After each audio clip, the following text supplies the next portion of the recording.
Om Swastiastu, perkenalkan nama saya Niputu Diwyami, SKM MKes. Saya merupakan salah satu dosen dari program studi Ilmu Keperawatan Institut Teknologi dan Kesehatan Bintang Persada. Pada hari ini saya akan menampilkan sebuah video pembelajaran yang mana saya akan memberikan materi tentang mata kuliah biostatistik, di mana mata kuliah ini merupakan mata kuliah yang membahas tentang analisis data secara utuh, khususnya biostatistik dalam dunia keperawatan, termasuk juga di dalamnya faktor-faktor yang mempengaruhi kejadian sakit, melalui proses pendidikan serta rencana pengajaran yang akan dilakukan di kelas maupun di komunitas sampai evaluasi pengajaran. Adapun materi yang akan dibahas dalam mata kuliah ini antara lain pengertian penelitian dan biostatistik, hubungan statistik dengan penelitian, konsep statistik deskriptif, konsep probabilitas, konsep hipotesis, konsep pengujian parametrik, konsep uji korelasi, konsep uji regresi, konsep uji regresi logistik, serta penulisan proposal penelitian dan artikel ilmiah. Dalam video yang akan saya tampilkan hari ini, materi yang diberikan merupakan materi dari pertemuan pertama yang akan merujuk kepada CPL 5, yakni mampu mengembangkan pola pikir kritis, logis, dan etis dalam mengembangkan pendidikan dan promosi kesehatan, dan menjawab CPMK 5, yakni mampu merancang program analisis data berdasarkan permasalahan perilaku kesehatan yang ditemukan dalam suatu kelompok masyarakat, kemudian dipresentasikan di depan mahasiswa yang lainnya. Pada materi pertemuan pertama kali ini, akan merujuk kepada sub CPMK 1, di mana mahasiswa mampu menjelaskan konsep statistik terhadap metode penelitian dengan benar. Adapun yang menjadi indikatornya adalah ketepatan menjelaskan konsep dasar biostatistik bagi penelitian, menggunakan rubrik kriteria persepsi dengan bentuk non-tes penugasan. Kuliah dilakukan dengan tatap muka selama 1 SKS 50 menit, disertai juga dengan tanya jawab. Pokok bahasannya yaitu pengertian penelitian, pengertian biostatistik, jenis-jenis biostatistik, pengertian data penelitian, jenis-jenis data, serta hubungan biostatistik dengan penelitian. Pada pertemuan pertama, mendapatkan bobot penilaian sebesar 5%. Berikut merupakan video pembelajarannya. Selamat pagi semua. Ya, jadi ini adalah pertemuan pertama kita untuk mata kuliah biostatistik ya. Jadi senang sekali saya bertemu dengan semester 6 kali ini. Jadi apa kabar semuanya? Ya, jadi semoga semuanya juga dalam kondisi yang sehat. Jadi sebelum kita memulai perkuliahan, ada baiknya kita berdoa dulu menurut kepercayaan masing-masing ya. Jadi supaya perkuliahan hari ini juga bisa berjalan dengan lancar. Ya, jadi silakan berdoa menurut kepercayaan masing-masing. Berdoa saya persilahkan. Berdoa selesai. Jadi untuk materi pertama ya, jadi kita akan masuk ke dalam pengantar biostatistik.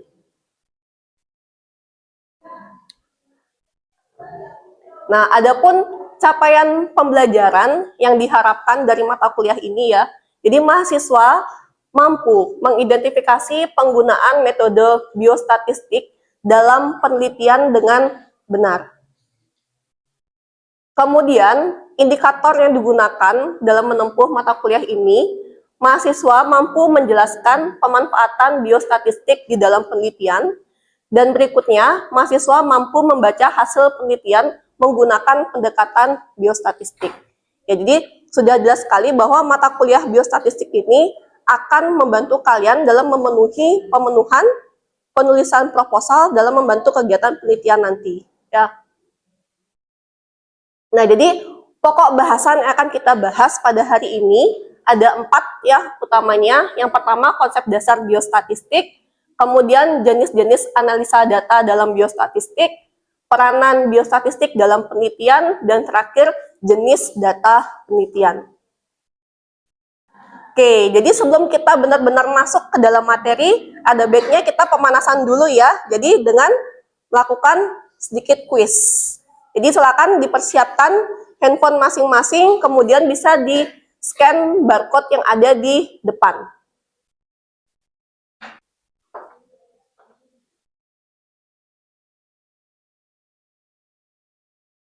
Yang sudah kalian lakukan ternyata lebih banyak menjawab tentang data, kemudian berikutnya tentang penelitian. Ya, karena betul sekali kalian tidak akan jauh-jauh dari dua hal tersebut saat kalian mempelajari tentang ilmu biostatistik.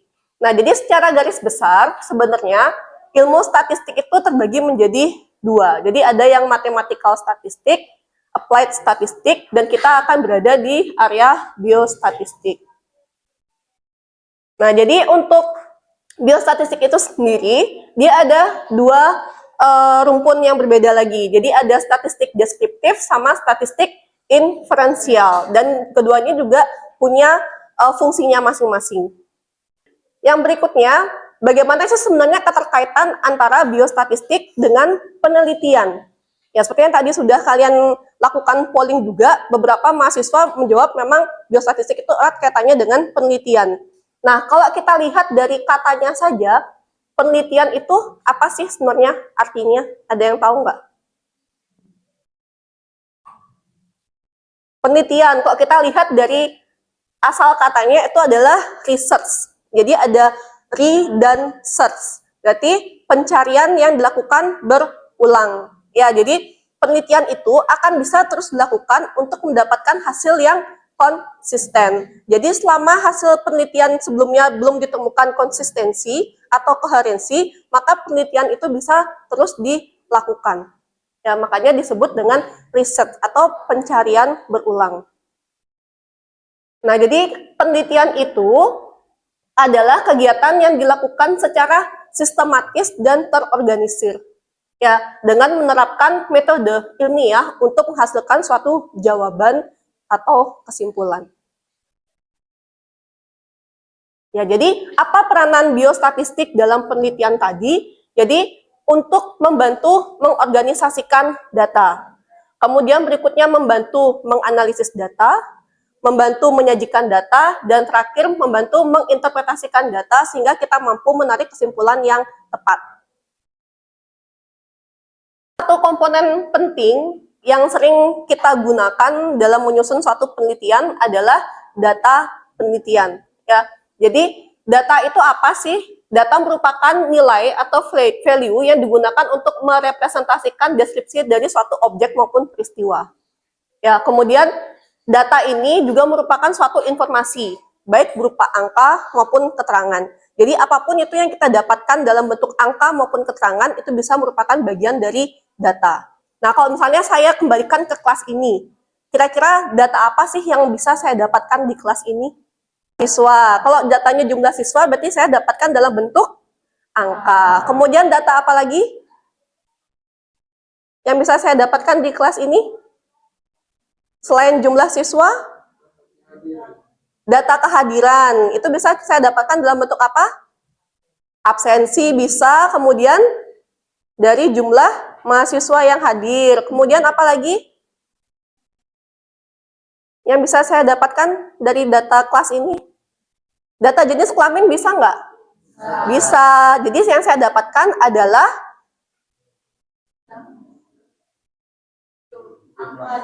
jumlah atau rasio jenis kelamin yang ada di kelas ini. Jadi berapa orang laki-laki, berapa orang perempuan. Kemudian data apa lagi bisa saya dapatkan? Terkait informasi mungkin tadi kan sudah data dalam bentuk angka. Informasinya kira-kira apa? Identitas misalnya. Jadi data informasi berupa identitas mahasiswa atau lain sebagainya. Oke, jadi data itu juga ada berbagai macam jenisnya ya. Yang pertama akan kita bahas tentang data berdasarkan tipe penelitian. Jadi ada yang namanya data kuantitatif, ada yang namanya data kualitatif. Nah, kalau dari arti katanya saja, mampu nggak kalian membedakan mana yang disebut sebagai data kuantitatif dan data kualitatif? Nama saya Alexa Simanjuntak, NIM-nya 2401052006. Kalau data kuantitatif itu biasanya numerik atau angka, karena kuantitatif, jadi berdasarkan jumlah. Sedangkan kualitatif itu biasanya menggambarkan kata-kata atau fakta dan fenomena. Oke, jadi berikutnya adalah data berdasarkan sumber penelitian. Jadi ada yang namanya data primer dan ada yang namanya data sekunder. Ada yang tahu perbedaan antara data primer dan data sekunder? Oke, kalau kita lihat ya, dari cara pengumpulannya saja, data primer itu adalah data yang didapatkan secara langsung oleh si peneliti. Jadi peneliti itu adalah pemilik data pertama dari data tersebut. Itu disebut sebagai data primer, sehingga data yang didapatkan itu memang data yang belum pernah dikumpulkan sebelumnya. Ya, kemudian data sekunder adalah data yang kita kumpulkan dari pihak pertama. Jadi data tersebutlah yang kita ambil sebagai data penelitian kita, sehingga itu disebut sebagai data sekunder.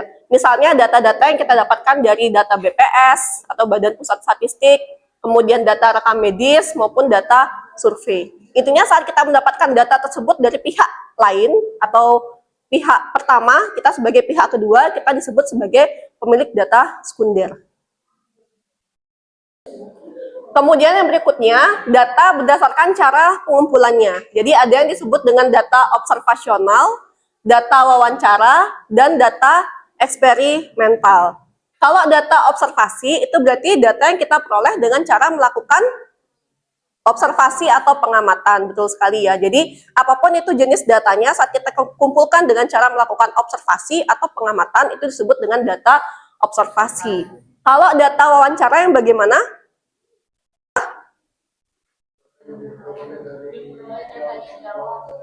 Oke, betul sekali. Jadi data yang kita peroleh melalui proses tanya jawab atau wawancara. Jadi saat kita perlu kebutuhan terhadap data tersebut, kita bisa tanyakan pada sumber datanya. Itu disebut sebagai data wawancara. Kemudian ada yang disebut dengan data eksperimental. Berarti adalah data yang kita peroleh karena kita sudah melakukan suatu perlakuan atau intervensi terhadap suatu objek. Jadi saat kita sudah berhasil mendapatkan hasil dari suatu intervensi tersebut, itulah disebut sebagai data eksperimental. Baik, perkenalkan nama saya Niputu Putri Mesya Fitri, NIM 046. Saya izin bertanya, apa peran analisis deskriptif dalam analisis penelitian? Sekian. Oke, jadi terima kasih Mesya untuk pertanyaannya. Jadi apa sih peranan biostatistik deskriptif dalam penelitian gitu ya? Jadi biostatistik deskriptif terutama itu sebenarnya dari fungsinya saja, biostatistik deskriptif itu akan memberikan suatu gambaran terhadap suatu fenomena yang ada di lapangan. Jadi fungsinya apa dalam penelitian? Saat misalnya kita memiliki penelitian yang sifatnya juga deskriptif, jadi hanya berupa gambaran saja, itu bisa menggunakan aplikasi si analisis deskriptif ini untuk menyajikan datanya. Jadi jenis-jenis data yang bisa disajikan dalam analisis statistik deskriptif itu berupa data frekuensi, data persentase, atau data kumulatif yang lainnya. Itu masih bisa disajikan juga dalam bentuk diagram atau tabel atau mungkin bentuk penyajian data yang lainnya. Jadi di sana dia peranan dari biostatistik deskriptif terhadap penelitian. Saya Bu, perkenalkan nama saya Genesius Umbuau dengan NIM 2412050040. Saya ingin bertanya, apa perbedaan data nominal dan ordinal? Sekian. Yang berikutnya pertanyaan dari James. Ya, jadi tadi James menanyakan tentang apa perbedaan skala data nominal dengan yang ordinal. Nah, jadi untuk yang nominal, seperti yang sudah kita bicarakan sebelumnya, kategori yang diberikan oleh skala data yang nominal itu contohnya misalnya data kabupaten. Jadi kita ingin melihat bahwa dari kategori yang diberikan itu memang tidak memiliki arti yang terlalu signifikan. Jadi setiap kategori yang diberikan itu juga dia punya prioritas yang sama. Jadi tidak ada yang mendominasi satu sama lain. Contoh misalnya data kabupaten. Jadi kita ambil misalnya contohnya di Provinsi Bali. Jadi ada 8 kabupaten misalnya. Jadi kategorinya itu ada Kabupaten Badung, Kabupaten Tabanan, Gianyar dan lain sebagainya. Jadi dia punya pemeringkatan yang sama. Atau mungkin misalnya kita pakai jenis kelamin laki-laki perempuan. Itu berarti kan tidak ada pemeringkatan antara laki-laki maupun perempuan. Beda dengan yang ordinal. Kalau yang ordinal itu jelas kita ada pemeringkatannya. Jadi misalnya kayak tadi yang saya sampaikan ada status gizi. Jadi status gizi itu jelas kita bagikan berdasarkan peringkat. Misalnya gizi baik, cukup, kurang. Atau mungkin dari tingkat pendidikan, kita lakukan pemeringkatan. Jadi pendidikan tinggi, sedang, rendah. Itu yang membedakan antara data yang sifatnya nominal dengan ordinal. Bisa dipahami?